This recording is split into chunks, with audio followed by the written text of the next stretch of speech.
बिस्मिल्लाहिर्रहमानिर्रहीम। अस्सलामुअलैकुम वरहमतुल्लाहि वबरकातुहू। लाखों करोड़ों दुरूद सलाम नबी करीम सल्लल्लाहु अलैहि वसल्लम पर और आपकी आल पर। आज बेटा हम डिस्कस करेंगे comparison among CR design, RCB design, Latin square design और ग्रीको लैटिन स्क्वायर डिज़ाइन में। बड़ा इंपॉर्टेंट वीडियो लेक्चर है। इस एक लेक्चर के अंदर इन चारों एक्सपेरिमेंटल डिज़ाइन में जो की डिफरेंसेस हैं उनको हमने असेस करना है। सबसे पहला डिफरेंस जो है वो मॉडल के लिहाज से है।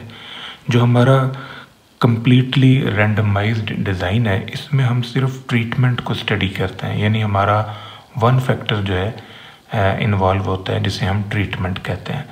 तो ट्रीटमेंट की स्टडी की वजह से ये जो मॉडल है ये हमारा इस फॉर्म में आएगा। यहाँ पर म्यू जो है ये ओवरऑल मीन इफेक्ट है और ये टी जे जो है ये जीएथ ट्रीटमेंट इफेक्ट है और ये रैंडम एरर है, ith random error for jth treatment. Y I J जो है ये आईएथ ऑब्जर्वेशन है फॉर जीएथ ट्रीटमेंट। जो हमारा रैंडमाइज्ड कंप्लीट ब्लॉक डिज़ाइन है ये टू फैक्टर स्टडी है। इसमें एक हम ट्रीटमेंट्स को स्टडी करते हैं, दूसरा ब्लॉक्स को स्टडी करते हैं। हमारे एक्सपेरिमेंटल यूनिट्स जो हैं वो हेट्रोजीनियस होते हैं, तो हम उन हेट्रोजीनियस एक्सपेरिमेंटल यूनिट्स को पहले होमोजीनियस ग्रुप्स में शिफ्ट करते हैं जिन्हें हम ब्लॉक कहते हैं। तो इस वजह से यहाँ पर हम टू फैक्टर्स जो है वो स्टडी कर रहे होते हैं, एक ट्रीटमेंट और दूसरा ब्लॉक। ये हमारा आरसीबी का मॉडल है। लैटिन स्क्वायर डिज़ाइन के अंदर हमारे जो एक्सपेरिमेंटल यूनिट्स हैं वो एक्स्ट्रा हेट्रोजीनियस होते हैं और हम सोर्स ऑफ वेरिएशन जो है उनको प्रॉपर कंट्रोल नहीं कर पाते आरसीबी की मदद से। तो फिर हम म्यूचुअली परपेंडिकुलर ब्लॉकिंग में जाते हैं जिसकी वजह से हम लोग रोज और कॉलम्स को यूज़ करते हैं एज ए कंप्लीट ब्लॉक। तो यहाँ पर तीन फैक्टर्स हैं जिनको हमने स्टडी करना है। एक रो फैक्टर है, दूसरा कॉलम फैक्टर और तीसरा ट्रीटमेंट है। जो हमारा ग्रीको लैटिन स्क्वायर डिज़ाइन है ये बड़ा रेयर डिज़ाइन है। इसकी एप्लीकेशन जो है वो इतनी कॉमन नहीं है। यहाँ पर हम तीन सोर्स ऑफ वेरिएशन को यूज़ करते हैं और चार फैक्टर्स हैं जिनको हम स्टडी कर रहे होते हैं। एक हमारे पास है रो फैक्टर, दूसरा कॉलम फैक्टर, तीसरा ग्रीक लेटर की ट्रीटमेंट्स और एक है लैटिन लेटर्स की ट्रीटमेंट। तो ये चार फैक्टर्स हैं जिनको हम स्टडी कर रहे होते हैं। ये बेसिक डिफरेंस है इनके मॉडल के लिहाज से। एक्सपेरिमेंटल मटेरियल के लिहाज से जो डिफरेंस आता है इन चारों में, जहाँ तक बात है सीआर डिज़ाइन की, कम्प्लीटली रैंडमाइज्ड डिज़ाइन, तो सीआर डिज़ाइन वहाँ यूज़ होता है जहाँ पर हमारे एक्सपेरिमेंटल यूनिट्स जो हैं वो होमोजीनियस होते हैं या लाइकली टू बी होमोजीनियस होते हैं। अगर हमारे एक्सपेरिमेंटल यूनिट्स हेट्रोजीनियस होंगे तो फिर हम आरसीबी में जाएंगे, और अगर ये एक्स्ट्रा हेट्रोजीनियस हैं तो फिर हम एलएस डिज़ाइन में जाएंगे। और अगर ये एक्सट्रीमली हेट्रोजीनियस हैं और आरसीबी डिज़ाइन और लैटिन स्क्वायर डिज़ाइन फेल हो जाते हैं वेरिएशन को कंट्रोल करने में, तो फिर हम जीएलएस में जाते हैं, यानी ग्रीको लैटिन स्क्वायर डिज़ाइन में जाते हैं। नंबर ऑफ ट्रीटमेंट्स जो है, any number of treatment use की जा सकती हैं सीआर के अंदर, यानी सीआर में कोई रिस्ट्रिक्शन नहीं है, आप जितनी मर्जी ट्रीटमेंट को स्टडी कर सकते हैं। आरसीबी डिज़ाइन जो है ना ये 7 से 12 ट्रीटमेंट तक वर्क करता है। मतलब 12 से ज़्यादा अगर आप ट्रीटमेंट्स यूज़ करेंगे तो फिर उसका लेआउट बनाना जो है ना वो काफ़ी लेबोरियस हो जाता है। तो 7 से 12 के अंदर ये बड़ा इजीली वर्क करता है। लैटिन स्क्वायर डिज़ाइन जो है 5 से 10 ट्रीटमेंट्स के अंदर काम करता है। इसी तरह जो जीएलएस है ये 5 to 7 ट्रीटमेंट्स में वर्क कर रहा होता है। चौथा डिफरेंस जो है वो है एरर की डिग्री ऑफ फ्रीडम के लिहाज से। तो जहाँ तक सीआर डिज़ाइन का ताल्लुक है, यहाँ पर चूँकि हमने सिर्फ एक फैक्टर यूज़ किया होता है ट्रीटमेंट, तो इस वजह से जो एरर का डिग्री ऑफ फ्रीडम होता है वो मैक्सिमम होता है। यानी एरर का डिग्री ऑफ फ्रीडम मैक्सिमम होने की रीज़न सिर्फ वन फैक्टर स्टडी है। जितने फैक्टर इन्वॉल्व होते जाएंगे उतना ही एरर का जो डिग्री ऑफ फ्रीडम है वो मिनिमम होता जाएगा। तो जब हम आरसीबी में आते हैं यहाँ पर हम ब्लॉक यूज़ कर रहे होते हैं तो ब्लॉक्स की वजह से फिर हमारा जो डिग्री ऑफ फ्रीडम है वो और कम हो जाता है। यानी ये जो RCB है ये 2 फैक्टर की स्टडी है, एक ट्रीटमेंट और दूसरा ब्लॉक। तो इस वजह से जो एरर का डिग्री ऑफ फ्रीडम है वो मिनिमम होता है। लेटेंट स्केयर डिज़ाइन के अंदर चूंकि रोज और कॉलम्स ये दोनों हम यूज़ कर रहे होते हैं एज ए ब्लॉक, तो इस वजह से फिर जो एरर का डिग्री ऑफ फ्रीडम है वो और कम हो जाता है। तो जितना डिग्री ऑफ फ्रीडम हमारा कम होता है उतना ही एरर का वेरिएंस जो है ना वो बड़ा आता है, क्योंकि डिवाइज़र जो है अगर बड़ा होगा तो वेरिएंस छोटा आएगा, और अगर डिवाइज़र जो है वो छोटा होगा तो वेरिएंस बड़ा आएगा। इसी तरह जो GLS डिज़ाइन है इसमें हम लोग 3 सोर्स से ऑफ वेरिएशन को कंट्रोल कर रहे होते हैं, एक रोज है, कॉलम्स और ग्रीक लेटर्स। तो यहाँ पर भी जो एरर का डिग्री ऑफ फ्रीडम है ये काफ़ी मिनिमम होता है। रेप्लिकेशन के लिहाज से जो इनमें फ़र्क है, रेप्लिकेशन पर ट्रीटमेंट, यानी एक ट्रीटमेंट जो है वो कितनी दफ़ा हम रिपीट कर सकते हैं। तो CR डिज़ाइन जो है इसके अंदर कोई ऐसी कंडीशन नहीं है कि ट्रीटमेंट जो है ना वो कितनी दफ़ा रिपीट होनी है या इक्वल नंबर ऑफ टाइम उनको रिपीट होना चाहिए, ऐसी कोई कंडीशन नहीं है। CR डिज़ाइन में आप लोग ट्रीटमेंट्स को इक्वल नंबर ऑफ टाइम भी रिपीट कर सकते हैं और किसी ट्रीटमेंट को कम या ज़्यादा बार भी रिपीट कर सकते हैं। जो RCB डिज़ाइन है इसमें हमने जो ट्रीटमेंट्स को रिपीट करना होता है तो ये सेम नंबर ऑफ टाइम हम रिपीट करते हैं, यानी इक्वलिटी होती है। ज़ाहिर है यहाँ पर जो रैंडमाइजेशन है वो रिस्ट्रिक्टेड है ब्लॉक वाइज। हर ब्लॉक के अंदर जो है कंप्लीट सेट ऑफ ट्रीटमेंट हमें नज़र आना चाहिए और ब्लॉक में किसी किस्म की रेप्लिकेशन नहीं होनी चाहिए। मतलब हर ट्रीटमेंट जो है ना वो एक बार अक्कर होगी। Complete set of treatment block में आने के पीछे रीज़न ये है कि हर ट्रीटमेंट ने same number of time repeat होना है, मतलब एक बार। तो जब हम लेटेंट स्केयर में काम कर रहे होते हैं तो लेटेंट स्केयर के अंदर भी जो ट्रीटमेंट्स हैं ना वो सेम अक्कर होती हैं ब्लॉक वाइज। मतलब कि हर रो के अंदर और हर कॉलम के अंदर इक्वल ट्रीटमेंट जो है वो अक्कर हो रही होती है और विदाउट एनी रेपिटिशन, कि हर रो में आपको कंप्लीट सेट ऑफ ट्रीटमेंट मिलेगा, हर कॉलम में आपको कंप्लीट सेट ऑफ ट्रीटमेंट मिलेगा, रेपिटिशन नहीं होगी। इसी तरह जो GLS डिज़ाइन है उसमें चूँकि 2 लेटर्स हम यूज़ कर रहे होते हैं, एक ग्रीक लेटर होता है, एक लैटिन लेटर होता है। तो हर रो के अंदर complete set of Greek letter भी नज़र आएगा और complete set of Latin letter भी नज़र आएगा। इसी तरह हर कॉलम के अंदर भी complete set of Greek letter और complete set of Latin letter हमें नज़र आना चाहिए, रेपिटिशन नहीं होनी चाहिए। हाई प्लॉट वेरिएबिलिटी जो है, हाई प्लॉट वेरिएबिलिटी ज़ाहिर है जो एक्सपेरिमेंटल यूनिट्स हैं उनके अंदर जो वेरिएशन है, तो जो CR डिज़ाइन है वहाँ तो ये वेरिएशन एग्जिस्ट ही नहीं करती। उसकी रीज़न ये है कि CR डिज़ाइन हम यूज़ ही वहाँ पर करते हैं जहाँ पर हमारा एक्सपेरिमेंटल मटेरियल जो है वो होमोजीनियस हो, यानी जितने भी एक्सपेरिमेंटल यूनिट्स हम ले रहे हैं वो सारे के सारे होमोजीनियस हैं। अगर वो पेशेंट्स हैं तो वो सारे फिर एक ही डिज़ीज़ के पेशेंट हैं, यानी अगर TB के पेशेंट्स हैं तो सभी TB के हैं, अगर हार्ट के पेशेंट हैं तो सभी हार्ट से रेलेवेंट हैं, या अगर स्टूडेंट्स हैं तो वो सारे के सारे एक ही डिसिप्लिन के स्टूडेंट हैं, मतलब BS इकोनॉमिक्स के हैं या BS मैथ के हैं या BS CS के हैं, तो वो यूनिफॉर्म होंगे।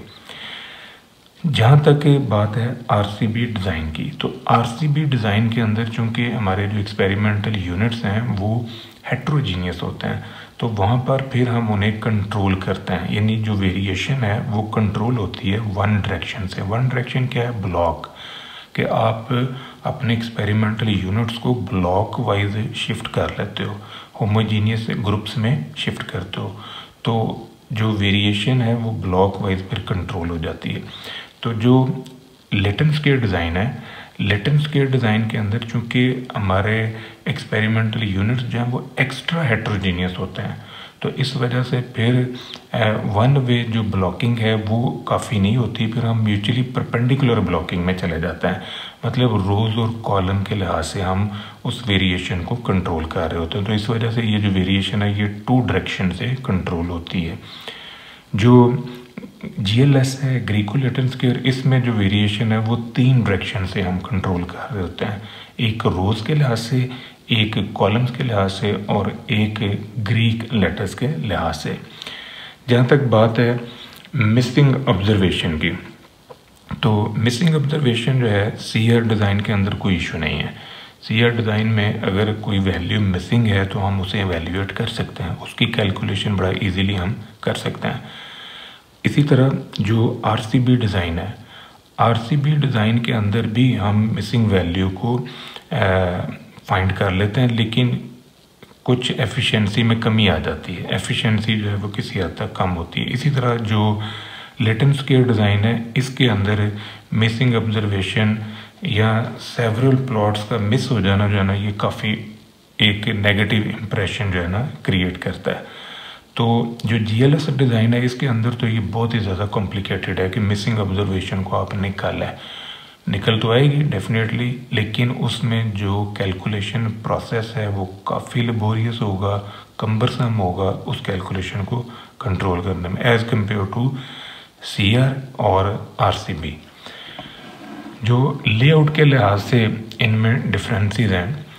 जो CR डिज़ाइन है इसका लेआउट जो है हम बड़ा इजीली डिज़ाइन कर लेते हैं, कोई इशू नहीं है, क्योंकि एक्सपेरिमेंटल यूनिट्स जो हैं वो होमोजीनियस होते हैं। तो हमने सिर्फ ट्रीटमेंट्स को एलोकेट करना है टू द एक्सपेरिमेंटल यूनिट्स। वो हम सेम नंबर ऑफ टाइम भी कर सकते हैं, वो हम अनइक्वल नंबर ऑफ टाइम भी रिपीट कर सकते हैं। जो RCB डिज़ाइन होता है इसमें भी हम लेआउट इजीली बना लेते हैं, क्योंकि हमारे जो ब्लॉक्स हैं अगर वो होमोजीनियस हैं, क्योंकि मेन शर्त यहाँ पर यही होती है कि जो आपने अपना हेट्रोजीनियस एक्सपेरिमेंटल यूनिट्स को होमोजीनियस ग्रुप्स में शिफ्ट किया हुआ है, तो अगर वो ब्लॉक्स आपके होमोजीनियस हैं तो फिर आप उसका लेआउट जो है ना वो इजीली बना लेते हैं। जो लेटन स्क्वायर डिज़ाइन है इसमें चूँकि 2 वे ब्लॉकिंग चल रही होती है, म्यूचुअली परपेंडिकुलर ब्लॉकिंग है, तो यहाँ पर फिर लेआउट बनाना जो है ना थोड़ा सा मुश्किल है। उसकी रीज़न ये है कि कंडीशन जो है हमें यहाँ पर ज़्यादा इम्पोज करनी पड़ती है। हमने रो वाइज भी एलोकेशन को मद्देनज़र रखना है ट्रीटमेंट की, और कॉलम वाइज भी ट्रीटमेंट के एलोकेशन को मद्देनज़र रखना है कि कहीं भी रेपिटिशन आए और जो रैंडमनेस है वो भी अप्लाई हो रही हो। जो ग्रीको लेटन स्क्वायर डिज़ाइन है इसके अंदर लेआउट बनाना जो है ना वो बहुत मुश्किल है। उसकी रीज़न ये है कि RCB डिज़ाइन के अंदर 1 सोर्स ऑफ वेरिएशन होता है, लेटन में 2 सोर्स ऑफ वेरिएशन है, तो GLS के अंदर 3 सोर्स ऑफ वेरिएशन है और 4 फैक्टर हैं। अब 4 फैक्टर्स के साथ काम करना काफ़ी मुश्किल होता है, तो इसका जो लेआउट है वो फिर काफ़ी डिफ़िकल्ट होता है बाकी डिज़ाइंस के नस्बत।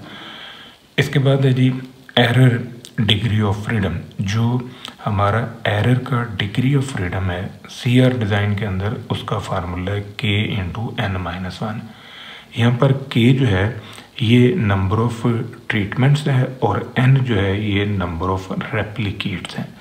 यहाँ पर मैं ये क्लियर करता चलूँ कि ये जो N है ये इक्वल नंबर ऑफ रेप्लिकेशन के लिए है। CR डिज़ाइन के अंदर जो रेप्लिकेशंस हैं वो सेम नंबर ऑफ टाइम भी हो सकती है और डिफरेंट नंबर ऑफ टाइम्स भी हो सकती है, लेकिन यहाँ पर जो मैंने ये CR डिज़ाइन के अंदर एरर का डिग्री ऑफ फ्रीडम लिखा है तो ये मैंने सेम नंबर ऑफ टाइम की रेप्लिकेशन के लिए लिखा है। RCB डिज़ाइन के अंदर जो एरर का डिग्री ऑफ फ्रीडम है ये K-1 इंटू n-1 से मिलेगा। K नंबर ऑफ ट्रीटमेंट्स और N जो है ये नंबर ऑफ रेप्लिकेशन कह लें या नंबर ऑफ ब्लॉक्स कह लें। जो लेटन स्क्वायर डिज़ाइन है, लेटन स्क्वायर डिज़ाइन के अंदर रोज़, कॉलम्स और ट्रीटमेंट सेम होता है, तो इस वजह से इसे मैंने K-1 इंटू K-1 लिखा। अब इसको अगर आप पिछले डिज़ाइन के साथ कंपेयर करें तो CR में भी N नज़र आ रहा है, RCB में भी N नज़र आ रहा है। के और एन जो है ये डिफरेंट हो सकते हैं CR में और RCB में, बट लेटन स्केल डिज़ाइन के अंदर और ग्रीको लेटन स्केल डिज़ाइन के अंदर के और एन की वैल्यू सेम होनी चाहिए। मतलब रोज, कॉलम और ट्रीटमेंट सेम। लेटन स्केल डिज़ाइन में रोज, कॉलम्स, ट्रीटमेंट और ग्रीक लेटर ये भी सेम होने चाहिए।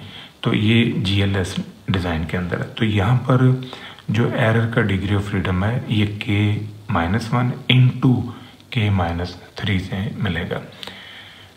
10वां डिफरेंस जो है इन सभी डिज़ाइन के अंदर वो है रैंडमनेस के लिहाज से। जो रैंडमनेस है CR डिज़ाइन के अंदर ये विदाउट एनी डायरेक्शन हम यूज़ करते हैं, यानी कोई कंडीशन नहीं लगी हुई, विदाउट एनी रिस्ट्रिक्शन हम ट्रीटमेंट्स को एलोकेट कर रहे हैं टू द एक्सपेरिमेंटल यूनिट्स। किसी भी रो में ट्रीटमेंट अक्कर हो जाए, किसी भी कॉलम में हो जाए, किसी भी डायगोनल में हो जाए, इससे कोई फ़र्क नहीं पड़ता। एक रो के अंदर रिपीट हो जाए, एक कॉलम के अंदर ट्रीटमेंट जो है वो रिपीट हो जाए, कोई फ़र्क नहीं पड़ता। तो CR डिज़ाइन के अंदर जो रैंडमनेस है ये रिस्ट्रिक्टेड नहीं है, जबकि RCB डिज़ाइन के अंदर ये जो रैंडमनेस है ये रिस्ट्रिक्टेड है, वन डायरेक्शन बेस है। वन डायरेक्शन बेस मीन कि ये ब्लॉक वाइज रिस्ट्रिक्टेड है। हर ब्लॉक के अंदर हमने ट्रीटमेंट्स को रैंडमली अलॉट करना है टू द एक्सपेरिमेंटल यूनिट, और हर ब्लॉक के लिए हम अलग से रैंडमनेस जो है यूज़ करेंगे। जो लेटन स्केल डिज़ाइन है इसमें चूँकि हमारे जो एक्सपेरिमेंटल यूनिट्स हैं वो म्यूचुअली परपेंडिकुलर डायरेक्शंस में होमोजीनियस ब्लॉक्स में गए होते हैं, मतलब रो वाइज और कॉलम वाइज। तो यहाँ पर जो ब्लॉकिंग है वो 2 वे है। तो हमने रो वाइज भी ट्रीटमेंट को एलोकेट करना है on the basis of randomness, और कॉलम वाइज भी हमने ट्रीटमेंट्स को एलोकेट करना है on the basis of randomness. तो यहाँ पर जो रैंडमनेस है वो रिस्ट्रिक्टेड है रो वाइज और कॉलम वाइज, क्योंकि 2 सोर्स ऑफ वेरिएशन है जिनको हम कंट्रोल कर रहे होते हैं। इसी तरह जो ग्रीको लेटन स्केल डिज़ाइन है इसमें 3 डायरेक्शन से या 3 सोर्स ऑफ वेरिएशन से हम काम कर रहे होते हैं। 4 फैक्टर की स्टडी है लेकिन सोर्स ऑफ वेरिएशन हमारे 3 है, एक रो के लिहाज से, एक कॉलम के लिहाज से और एक है ग्रीक लेटर्स के लिहाज से। अब यहाँ पर हमने ये चीज़ ज़हन-नशीन रखनी है कि हर रो के अंदर और हर कॉलम के अंदर कंप्लीट सेट ऑफ ट्रीटमेंट नज़र आएगा ग्रीक लेटर्स का और लेटन लेटर्स का, और ये रैंडमनेस भी रिस्ट्रिक्टेड है रो वाइज भी और कॉलम वाइज भी। ये था बेटा आज का हमारा लेक्चर जिसमें हमने 10 मेन डिफरेंसेस को ऑब्ज़र्व किया है 4 एक्सपेरिमेंटल डिज़ाइंस के अंदर। तो ये लेक्चर जो है बेसिकली बेटा ये एक समरी है पूरे चैप्टर की। तो अगर आप एक छोटे क्वार्टर में इस पूरे चैप्टर को स्टडी करना चाहते हैं तो फिर ये लेक्चर जो है ये मोस्ट इम्पॉर्टेंट है। ये था आज का हमारा लेक्चर। दुआ में याद रखिएगा, इंशाल्लाह अगली वीडियो के साथ फिर हाजिर होंगे। फ़ी अमान अल्लाह।